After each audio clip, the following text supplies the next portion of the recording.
Our first speaker is a military hero who has more than 37 years in the military. He served 3 combat tours in Afghanistan and Iraq in Special Operations Task Forces.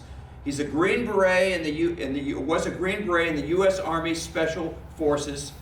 His military declarations include our nation's highest award for military service, the Distinguished Service Medal. Brigadier General Mark Arnold. Thank you, Phil.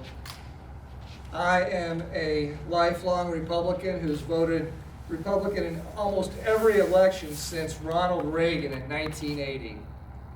I'm a gun-owning veteran, and yes, I enlisted in the Army as a teenage private, retired as a brigadier general, yes, and a Green Beret with 3 combat tours in Iraq and Afghanistan. Just 4 months after the 9/11 attacks, I deployed to Afghanistan and had the privilege to serve in the Coalition Special Operations Task Force. George Bush's leadership resulted in 7 nations, including the UK, sending their most elite units to Afghanistan.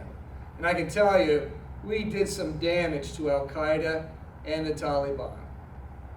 Tragically, our once loyal partners will certainly not follow Donald Trump if the U.S. homeland is attacked again. The quote, leader of the free world position has been vacant for almost 4 years. What a pathetic surrender of leadership.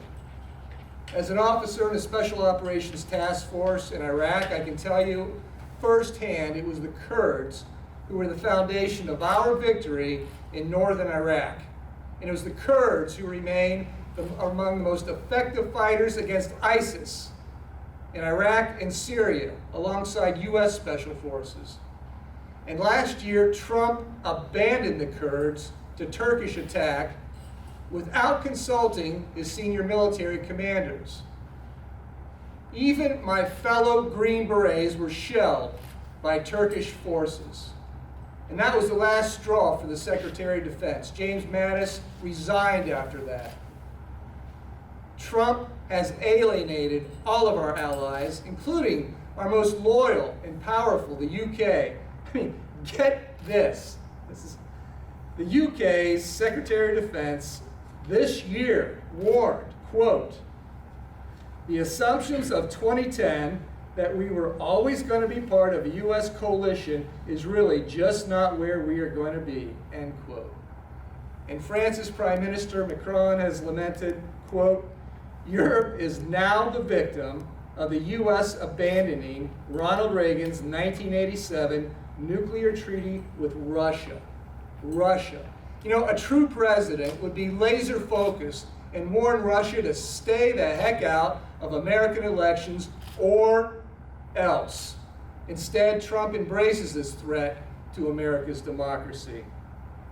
Trump has surrendered all the advantages that America and our allies won in a hard-fought Cold War by legitimizing everything Russia does.